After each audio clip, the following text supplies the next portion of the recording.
घाबरण्याचं मुळीच कारण नाही. मी तुझं गाणं ऐकलं आणि मला तुझा आवाज खूप आवडला. बस फक्त तुला पाहायचं होतं.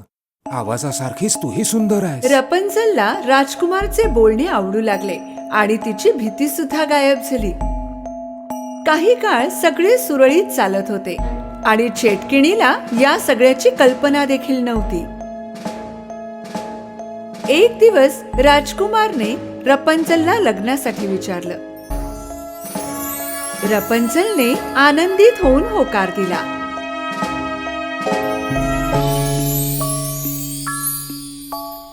पण रपंजलला खाली जाण्यासाठी काही मार्ग सुचत नव्हता. अचानक तिला एक युक्ती सुचली. दरवेळी राजकुमार एक कपड्याचा तुकडा सोबत आणत असे. रपंजल त्या कपड्यांना जोडून